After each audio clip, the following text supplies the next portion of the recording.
But Havlicek steals it. Havlicek stole the ball. Down goes Frazier. Down goes Frazier. Down goes Frazier. United to Alici. Alici powers in.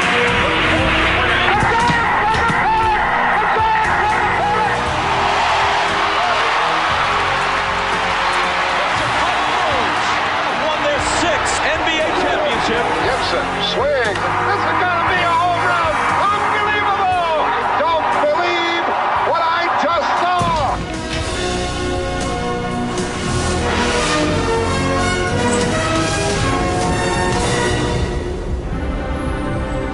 Hello, I'm Chris Fowler for Sports Century. On his 22nd birthday, Charles Barkley dunked with such force and fury that he moved everything: the stanchion, the backboard, the basket. There was a 23-minute delay while workers restored and realigned what Sir Charles wrought with his earthquake, and it seemed to sum him up. Everything he did or said tended to the extravagant and outrageous. He dared you to ignore him. That was rarely possible.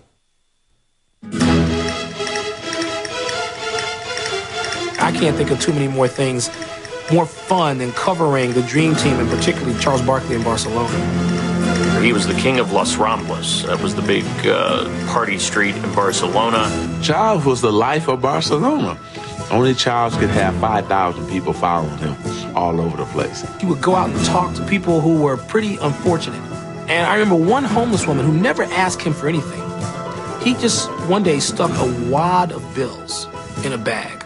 Best of times was Charles rolling down the Ramblas. The worst of times was when he would elbow an Angolan. I don't know anything about Angola, but Angola's in trouble. Barkley, a little contact, just a little elbow to send a message here.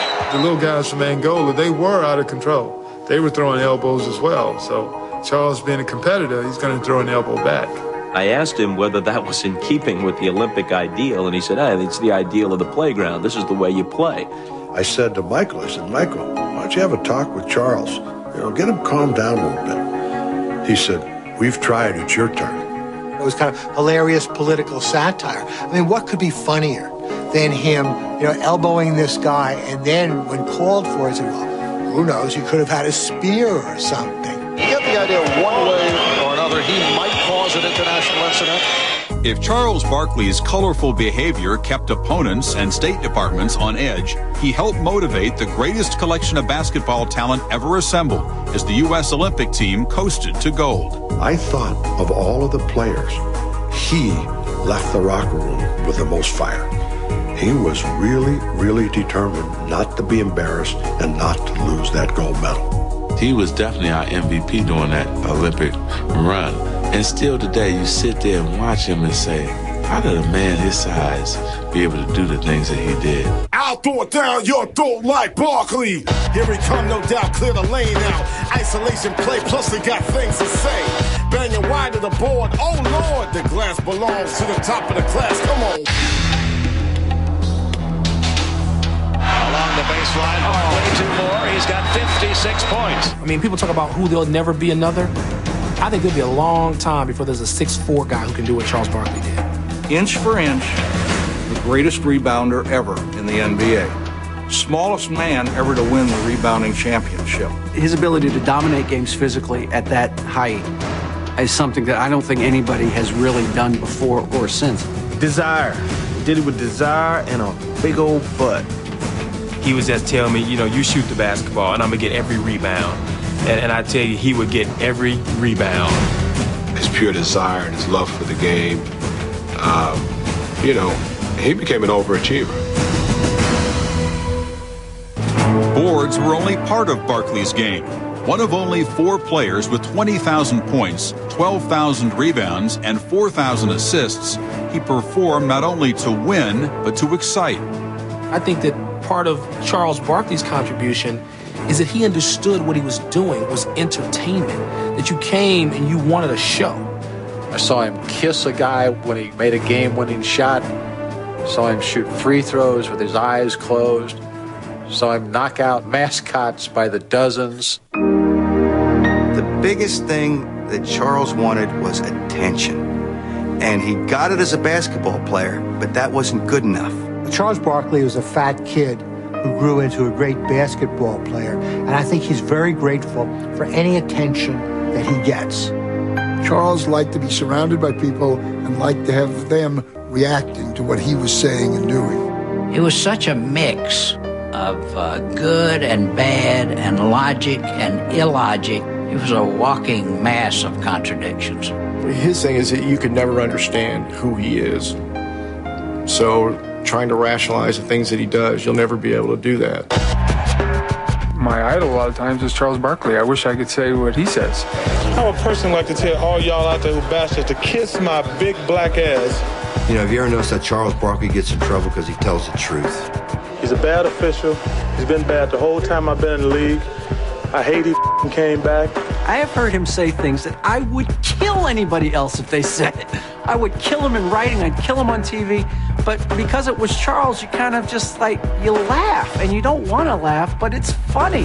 That was a really, really boring game. I apologize for playing like crap, but I couldn't get motivated, I ain't gonna lie. The guy used to read the newspaper on his way to every game just so he could have analogies to use off the front page. The sexual harassment stuff is really getting to the point where it's absurd.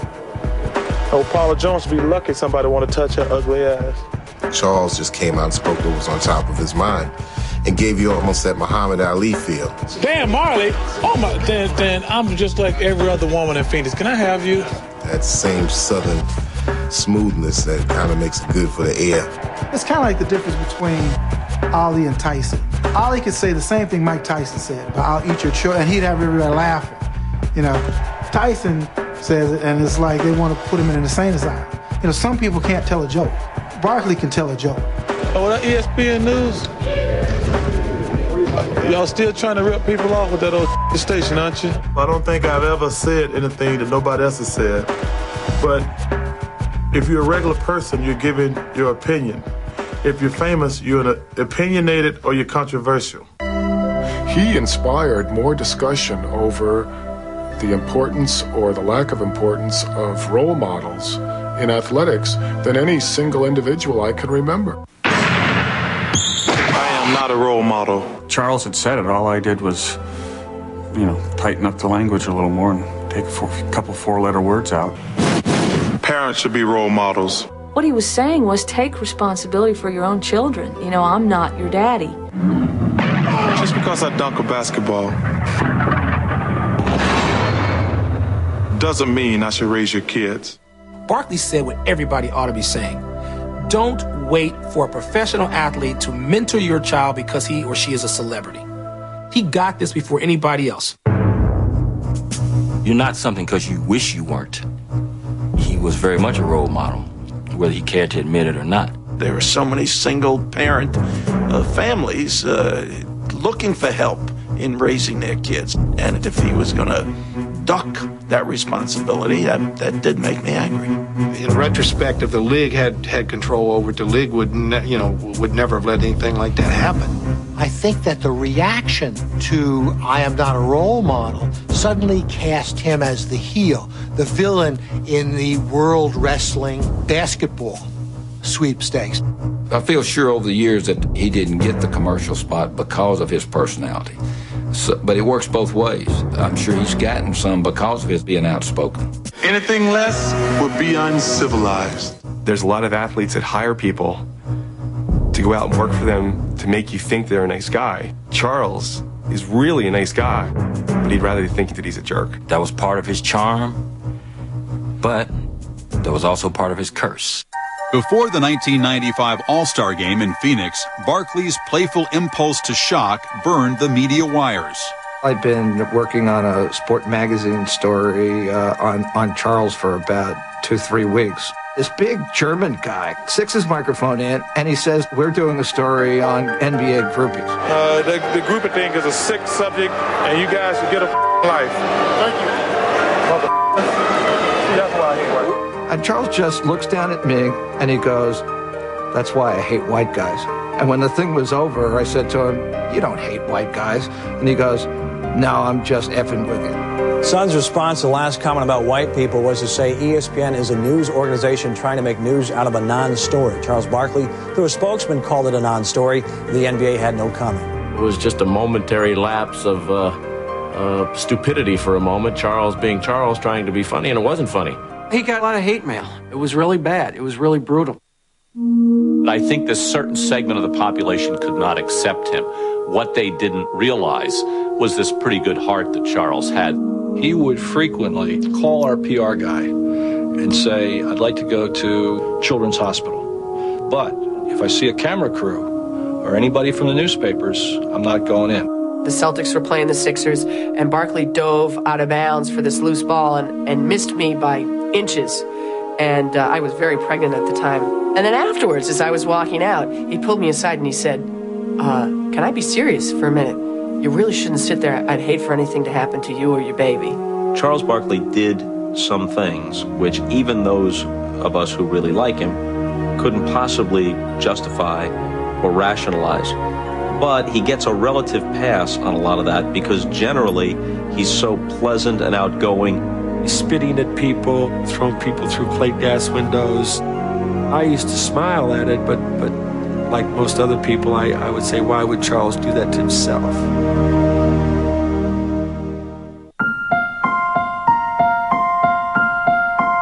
Charles Wade Barkley was born in Leeds, Alabama, to Frank and Charcy in February of 1963. I really don't like to talk much about Charles' father. We separated when Charles was not even a year old. I know one time he hit her, and I told him that I'd take his wife and baby home with me, and I did. I really struggled with not having a father there. 2 women and 3 boys, it was always a constant struggle. Charles's grandmother I've always referred to as chairman of the board. She's the one that held everything together. My mother was a strict disciplinarian. She could whoop harder than any man could ever whoop. Charles was about 14 or 15, and he said to me, Granny, you and Mama ain't gonna never have to work no more, because I'm gonna play professional basketball. I heard him say he was gonna play with Dr. J, and everybody laughed at him and called him names. There's not really much use for a 5'10" fat point guard. I started doing these drills to get my legs stronger, jumping over this fence, back and forth, back and forth, back and forth. At night, when all other kids might be out on a date, Charles would be on the basketball court, and the people in the projects would tease me. Every night, by the time we start to go to sleep, we hear that boom, boom, boom, boom, boom out there on the basketball court. I wasn't the most highly recruited player on my team, so I realized the only way I was going to get the ball was get rebounds. So going to my senior year, I wanted to get 20 rebounds a night. That was my goal. Averaging 18 rebounds and 19 points as a 6'4" high school senior, Barkley was recruited nationwide. He chose nearby Auburn, where he grew out instead of up. We weighed him in October 15th at 232 pounds. By the end of his freshman year, he was at 278. You couldn't get it off of him. You could break the plate. You could monitor his eating habits. I even sent coaches with him to class and to the dining hall. They go and they play a ball game. They give him a post-game sandwich, a snack. Charles somehow smuggles 3 giant pizzas into his room. They threw it away. Barkley with a great anticipation. Look at the big guy move. Bingo and a foul. Well, when I first saw Charles, I looked at him and said, this big guy. This big guy can't play. And he dunked him. And I looked at this guy like, how can this big guy put all his weight in the air? He's kind of like the bumblebee, I would say. The bumblebee aeronautically ain't supposed to fly. He got this little round, little bitty wings. This guy ain't supposed to jump. Averaging 14 points and 10 rebounds in his first 2 seasons at Auburn, the outsized Barkley drew more jeers than cheers. I'm Charles Barkli of Auburn Tigers. Here are a few of my nicknames.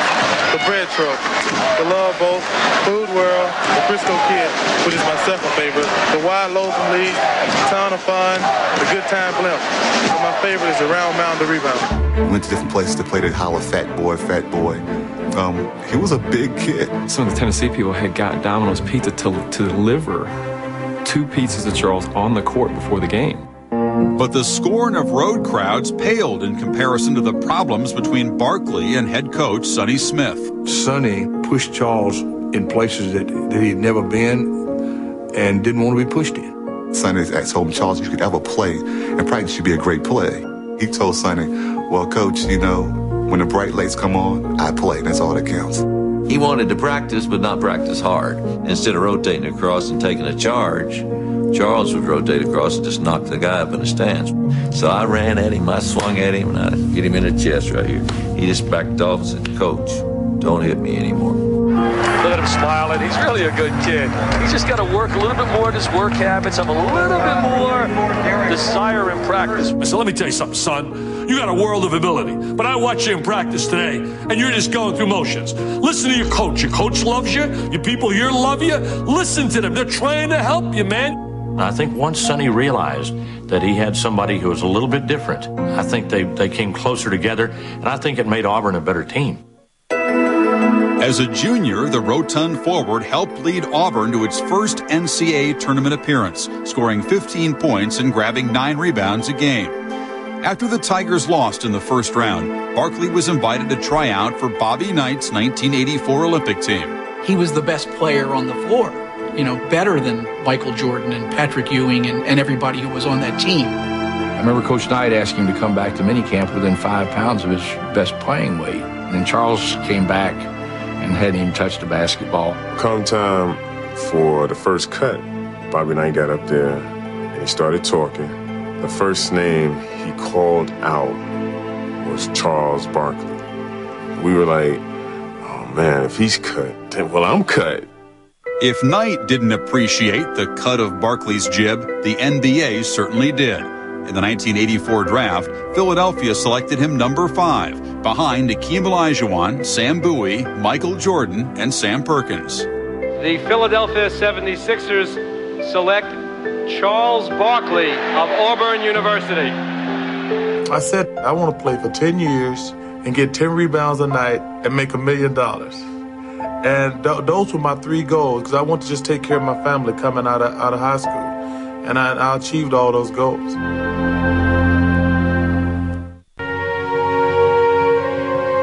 Tipping the 76ers training scales at 272 pounds, Charles Barkley was not a perfect fit for a team that had won the 1983 NBA title.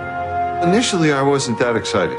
You're talking about someone under 6'5", playing a power forward position in the NBA. There wasn't anyone like that. Well, here comes this brash rookie onto a team that already has Moses Malone, that has the elegant Julius Erving, that has all these established stars and veterans. One would look at the other and say, do you believe this kid? A guy who liked to have fun, a guy who had enormous skills. And some of the parts of the game were a little too easy for him. But under the guidance of center Moses Malone, Barkley began to make his mark, not only on the league, but on some of its players. Charles's idea of a fast break was to get the ball himself, get up such a head of steam, find a way to finish that off with a dunk. And I think the idea of a big man having this kind of 94-foot game without a guard, without an outlet pass, is pretty unprecedented. So Charles all the way! He had the ability to grab the rebound, handle the ball, and break the press by himself and go down and get a layup. And then there's this string of bodies laying in his wake. I had made in my mind, a guard might draw 1 charge on me, but he's only going to draw 1. If a guard had the guts to stand in front of me 1 time, I was going to try to kill him so he would only do it once. In his second season, Barkley averaged 20 points and 13 rebounds, but Philadelphia was eliminated in the semifinals of the Eastern Conference playoffs. Then, on draft day, Barkley lost his mentor when Malone was moved to the Bullets. In 2 deals, the 76ers obtained Jeff Ruland, Cliff Robinson, and Roy Hinson. The darkest day in the history of the franchise. Jeff Ruland lasted 5 games before his knee gave way. Those trades were actually made for Charles. It was our intent at that time to try to build a team around Charles. It completely freed Charles up.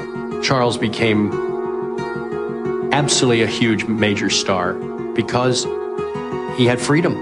This has become kind of Charles Barkley's team. This has become, if not the greatest show on earth, at least the noisiest show on earth. Barkley for three! Oh, no! Barkley remained irrepressible over the next 4 seasons. In 1990, he averaged 25 points and 12 boards and finished second to Magic Johnson in the MVP voting. On the next to last game of the season, he took the Sixers to their first division title in 7 seasons in a brawl-filled matchup with the defending NBA champion Pistons. Charles was like, I'm so sick of Bill Laimbeer. So he wrote a note, Dear Lamb, you. Love, Charles and Rick. We knew throughout the whole course of the game that we were going to get into some kind of an altercation between Mahorn and myself and Barkley. Oh, Barkley just nailed Laimbeer on the chin with a lefty. And now fires another one. Barkley and Laimbeer slammed by... Uh-oh, this is ugly. And Charles was so mad he'd gotten ejected from the game that he'd ripped the urinal off the wall. And I'm just looking at this hole in the wall, this water shooting out. It looked like a fire hose was behind it. Of the $155,000 in fines levied by the NBA, $20,000 was billed to Barkley. The fallout from the altercation proved to be the beginning of the end of Barkley's tumultuous stay in Philadelphia.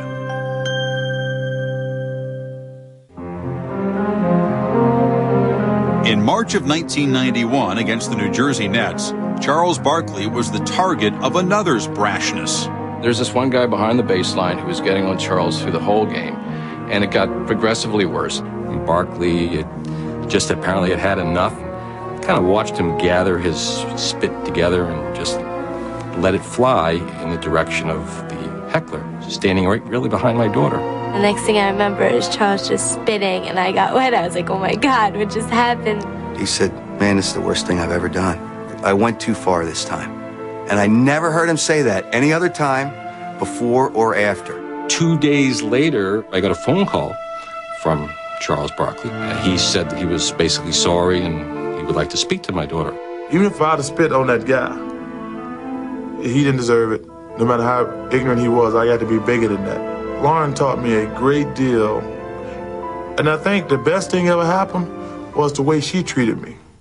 Barkley was fined $10,000 and suspended for 1 game. Chastened but unbowed, he redirected his anger at teammates and management. When he wanted to tell you something, he would tell you. And either you were mentally tough enough to take it or you were just wilt under, his pressure. If you missed 5 or 6 jump shots in a row, he would tell you that your jump shot had gone on vacation, and he might then label you with the name vacation. Harold Katz is the one that everybody blames, who was the owner at that time, brought in players that just couldn't play and couldn't win. Charles' favorite joke is, I asked for Shaq, and they brought in Charles Shackelford. After losing to the Bulls in the 1990 and 91 playoffs, Barkley's 8th season in Philadelphia was his roughest. Rick Mahorn was gone, and the media was closing in. He was doing anything he could to get himself traded, and he was also extremely frustrated. But it started with in training camp saying the Sixers would keep Dave Hoppin on the roster because they wouldn't have 12 black guys. I said, some people might be offended by an all-black team. And when I woke up the next day, it's like, Barkley saying they're only keeping a guy because he's white. There's always been some form of racism.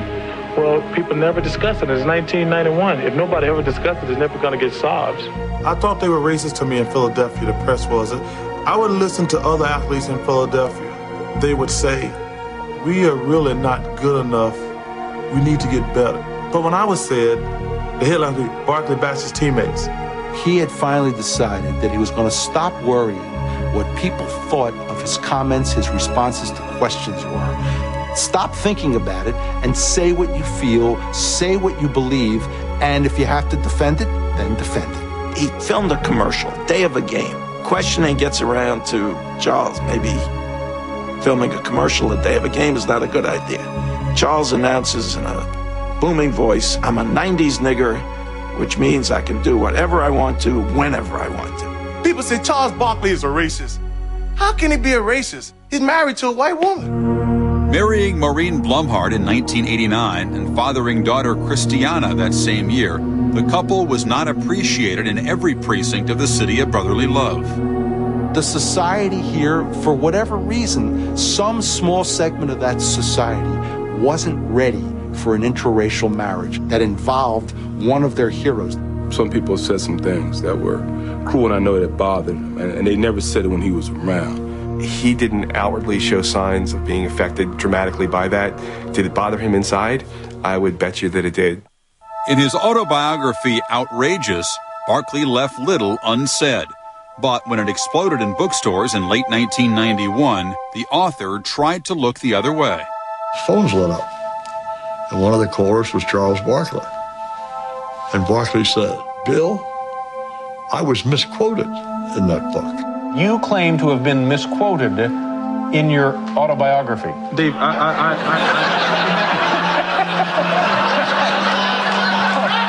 At the time, I thought this could be litigation history. A man sues himself for libel. That December, Barkley made headlines again after getting involved in a skirmish outside a Milwaukee bar. Although acquitted 6 months later by a jury, the damage was done. The 76ers sent him packing. They said not guilty, and I ran out the courtroom and I got a phone call from my agent. He's been traded. I said, where am I going? He's going to Phoenix. And I was racing to the airport to catch a plane. And I remember, I said, I don't care how much it costs, free drinks for everybody on the plane. I think he realized that he wasn't going to get a championship ring had he stayed in Philadelphia, and I think he desperately wanted an opportunity to play for a championship. So I think the team really did him a favor in accommodating him in making a trade with Phoenix. I felt like the Sixers just wanted to put me out there, make it to the playoffs, and lose. And I couldn't take that, because I knew there were bigger things for me.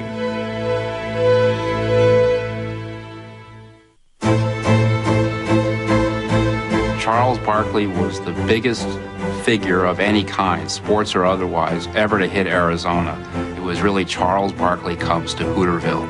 I took him upstairs in the balcony of America West Arena, and I pointed to the ceiling.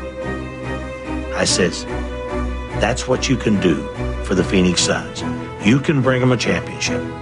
Coming off a gold medal with the Dream Team in Barcelona and burdened with the expectations of nothing less than a championship ring, Charles Barkley played at the top of his game during his first season with Phoenix. It was a great timing for Phoenix that Charles had played in the Olympics before. Charles was in fantastic shape when he showed up in training camp that year, and it just carried over throughout the entire season. What Charles did was give us a confidence that we didn't have before, and more times than not, he carried us through. Barkley holding it with 5, with 4, with 3, puts up a long shot and scores it!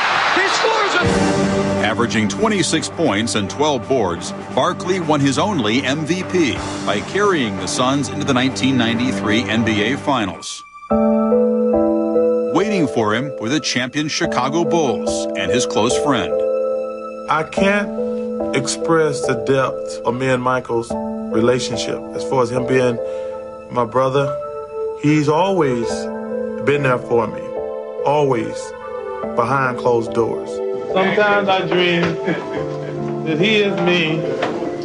I just want to be like Mike. Michael was always good at flashing his rings and letting Charles know that he didn't have any and he wasn't going to get any.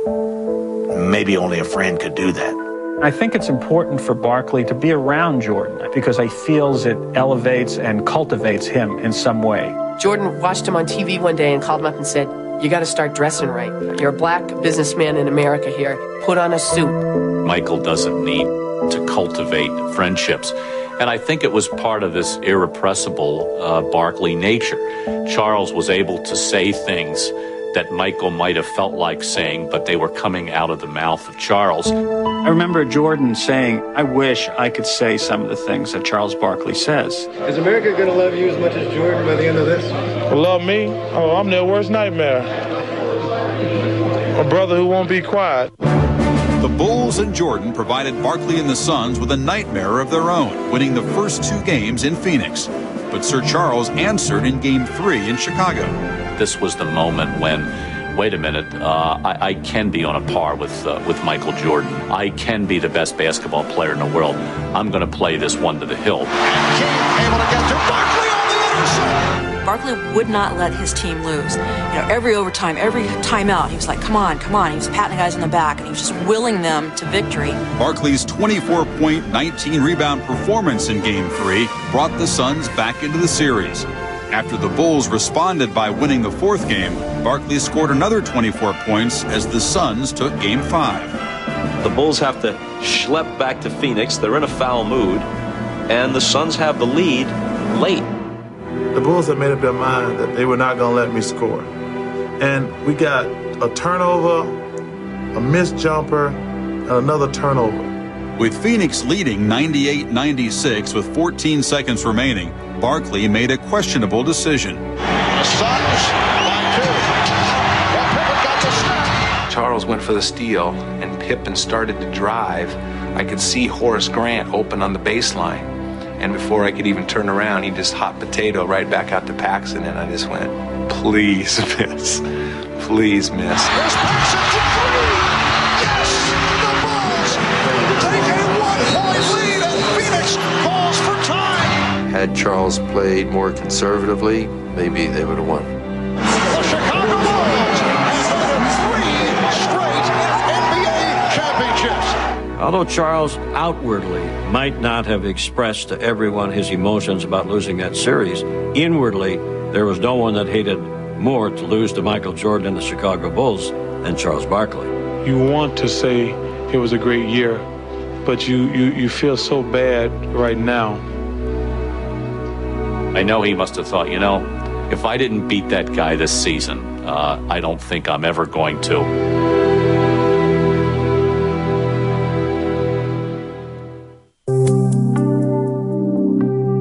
After losing to the Bulls in the 1993 finals, Charles Barkley, at 30, looked towards an uncertain future. Charles was so motivated that that was going to be the year.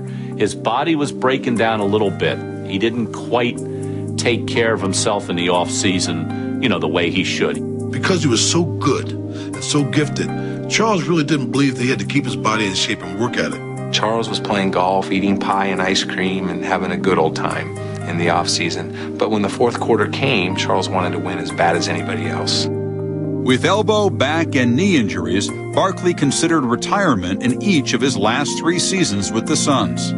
I tell you the same thing I told the team after the game. More than likely, I have played my last game. There was a couple times that he announced his retirement, but we all just kind of waited to see and hoped that he'd come back for the next year.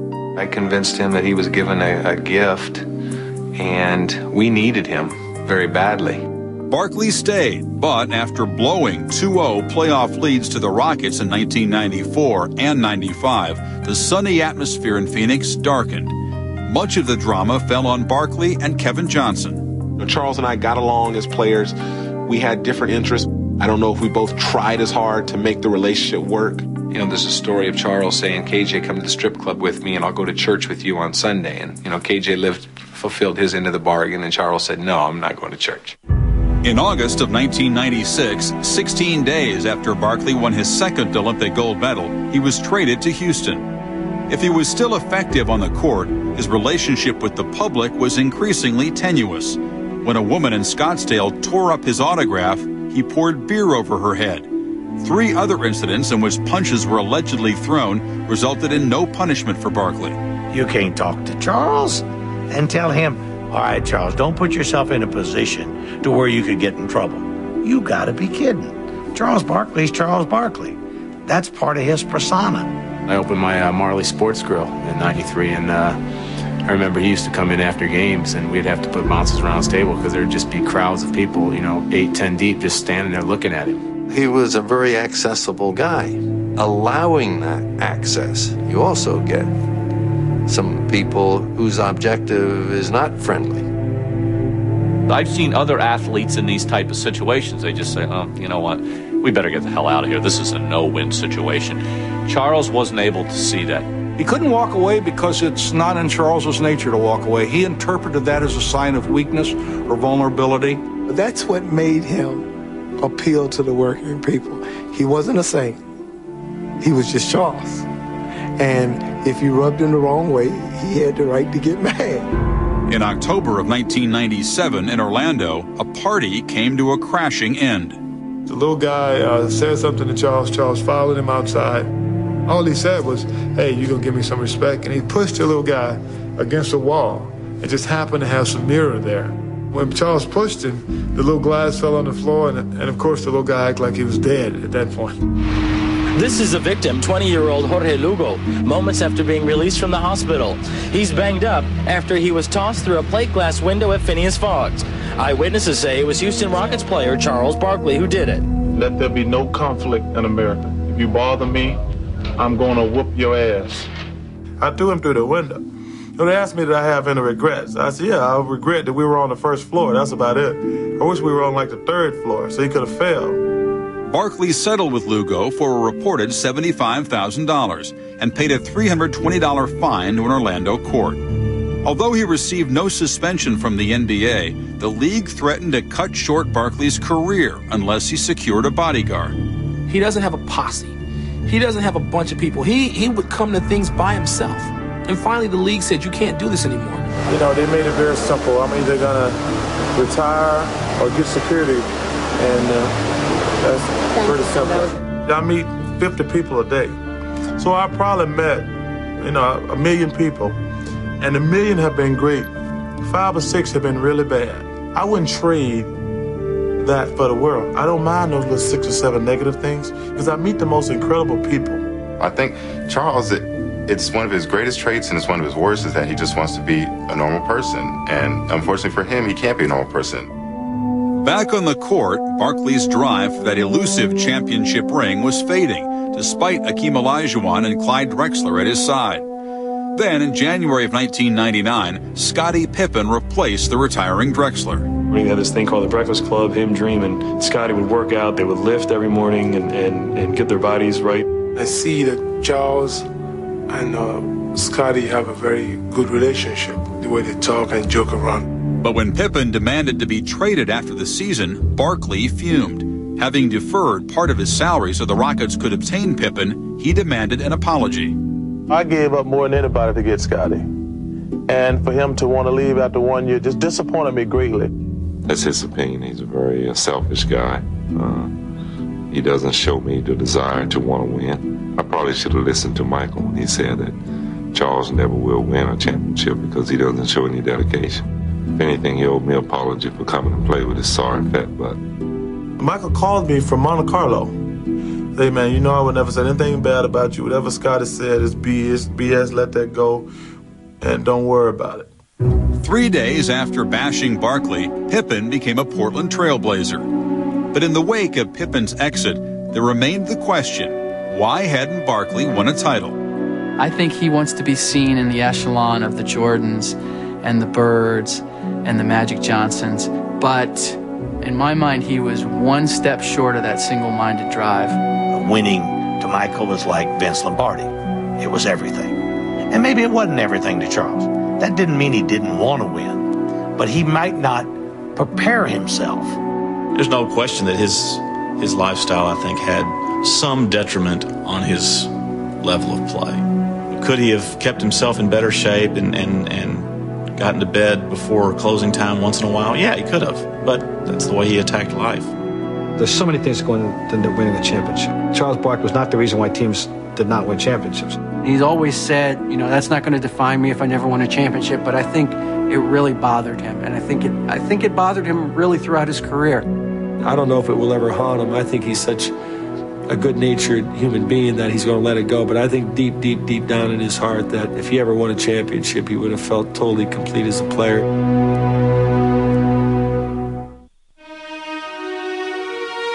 Charles Barkley announced in the fall of 1999 that the upcoming NBA season would be his last. But if he had any reservations, they would be shattered early in the year in Philadelphia. Maybe 8 minutes into the game, Tyrone Hill drove the baseline, and Charles was playing defense, and he went up to block the shot. When he landed, it was a sharp crack of sound. Well, he's grabbing that knee immediately. You didn't hear a shriek of pain, but you saw the end of a career. You knew without question that it was over. He cried when he went back to the locker room. I said, well, how did you hold back with all that pain? He said, my daughter was watching in Phoenix, and I didn't want her to see me in pain. Sad, you know, to see him cry like a little baby. I mean, he was just crying. And I told him, God don't make no mistake, baby. It happened for a reason. It was supposed to happen like this. It was supposed to end in Philadelphia. I really believe that in my heart. But it wasn't quite the end for Barkley. With 37 recovered from his torn left quadricep, enough to enter the Rockets' final game of the season. You can tell that he wanted to get back on the basketball court. You can tell that he wanted to, get one more rebound. You can tell he wanted to, score one more bucket. Uji Norris going to the basket, lays it up, misses. With a rebound, Charles Barkley retires from the NBA. Barkley moved on to television, and the weight of his words and his body became topics for discussion. He's like, well, you can weigh me on the air or whatever. I don't care. You can't say that on television. Now stand still, Chuck. Your weight tonight, 337. I didn't realize how fat I had got. I was fat. Now I'm chubby. I'm trying to get the big bone, then back to my playing weight. Meanwhile, Barkley keeps alive a rumor that he will one day pursue another job, governor of Alabama. Charles Barkley says, I still want to be governor, but not until I'm 45. He wants to help kids, and he believes if he can get on TV, if he can offer the message that here I am, a kid from a single-parent household, mom was on welfare in Leeds, Alabama, and look what I did. I've been on both ends of the spectrum. I've been rich, I've been poor, and I think we need to get more politicians in there who are not concerned about helping any group, just helping everybody. I love when he told his grandmother that he had become a Republican. And she said, Charles, how can you be a Republican? The Republicans are for the rich people. And he said, Grandma, I'm rich. Charles Barkley, it is officially time to bring you home. God has obviously blessed me beyond my wildest expectations. And I don't think he said, I'm going to give you all this power and money and fame and everything. And when you retire, I want you to sit at home and just have a big house, some cars, and have a lot of money. I never grew up expecting to be Charles Barkley. I've never had a job. I think, knock on wood, I got more money than I could ever spend in my entire life. I met presidents, I met kings, and it's only because of basketball. That's it. It's only because of basketball. Anyone can score if they shoot often enough, Charles Barkley liked to say, but rebounding is the true measure of a man and his work ethic. In the spring of 2001, Sir Charles talked of rebounding himself. Finding nothing that fulfilled him like basketball, he talked about returning to the NBA and renewing his quest for a ring. As is usual with him, no one knew what to expect. For Sports Century, I'm Chris Fowler.